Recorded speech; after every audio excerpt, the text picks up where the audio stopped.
zigenzo okuwera ssaawa emu ey'okumaliri BTM TV nga tuli bataka ku Lutikko e Namirembe era nga wano abantu b'Abeene babadde batandise dda okulinnya akasozi Namirembe ku Lutikko okwetaba ku mikolo egy'okujjukira nga bwe giweze emyaka 31 nga Maasomo gy'alamula.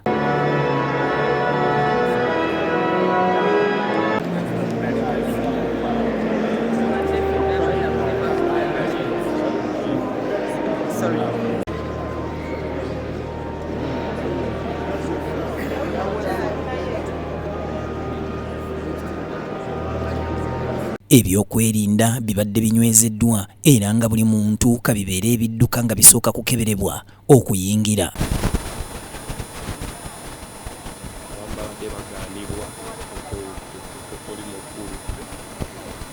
Abaana b'amasomero nabo bazze mu bungi okwerolera ku mpalabwa.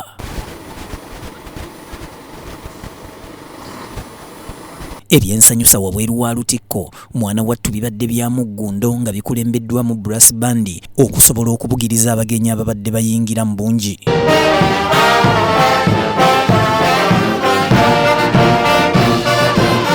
Wabaddewo akayisanyo ssaako okwekuba obwama ku bagenyi abayite anti nga bateesiteesi basobeddwa ani alina okuyingira munda mu Lutikko, ani alina okutuula mu weema anti nga bonna bankizo kyokka nga munda Lutikko erabika ng'efunze.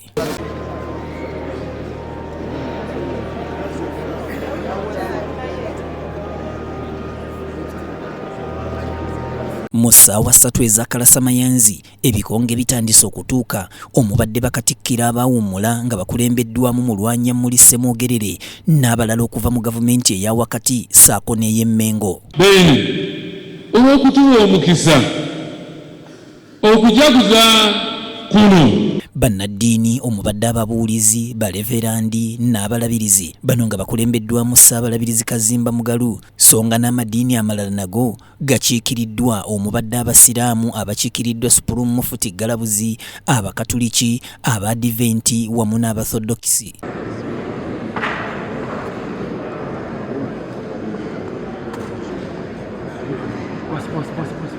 Abooluli olulangira bangi ku bo balabiddwako nga bakulembeddwamu Omulangira Wasajja, Omulangira Jjunju n'Omulangira Ssemakookiro kw'ossa ne bannaalinnya omubadde Nnaalinnya Lubuga, Nnaalinnya Dorothy Nassolo, Nnaalinnya Sarah Kagere ne Nnaalinnya Kigga kw'ossa ne baminisita ba Buganda. Obukulembeze bw'ennono obulala nabwo bwe butyo bukiikiriddwa omubadde Obukamwa bwa Toolo buno nga bukiikiriddwa Katikkiro waabwo Omuhiikirwa Kiyingi Stephen Amoti, bw'atyo nga ne Katikkiro wa Bunyolo Andrew Byakutaaga naye akiikiridde Omukama. Zibadde zikunukkiriza okuwera ssaawa 4 Kamalabyonna wa Buganda n'atuuka era mu kaseera mpawe kaaga ne Nnaabagereka wa Buganda ne Nnaabagereka wa Buganda atuuse ne Nnaalinnya Lubuga. Olwo nno okusaba ne kugenda mu maaso nga bugolo nga kukulembeddwamu omulabirizi w'e Namirembe Moses Banja.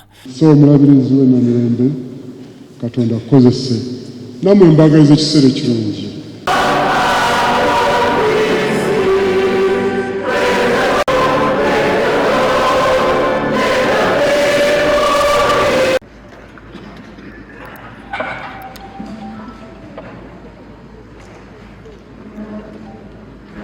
Kwaye yatendekeddwa obulungi eridde mu ndago wakati mu kunyanyaagiza ennyimba ezitendereza omutonzi wamu n'okusabira Beene.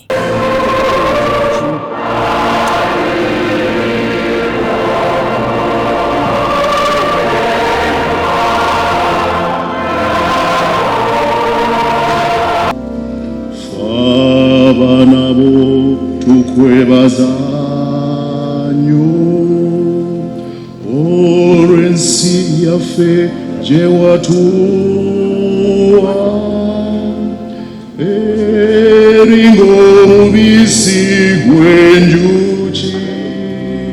Abaana ab'amasomero nabo baaleeteddwa mu bungi era nga nago gayimbye ennyimba ezisuusuusa omuteregga.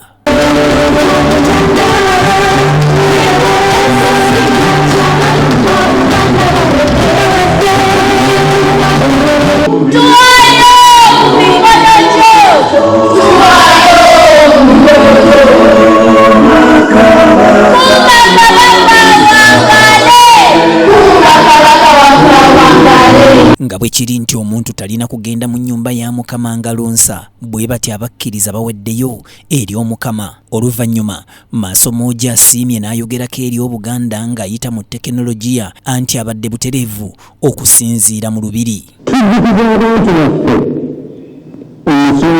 Ssaabasajja Kabaka oluvannyuma asaze keeki ng'akiikiriddwa Nnaalinnya Lubuga era bw'atyo n'agabula abantu be.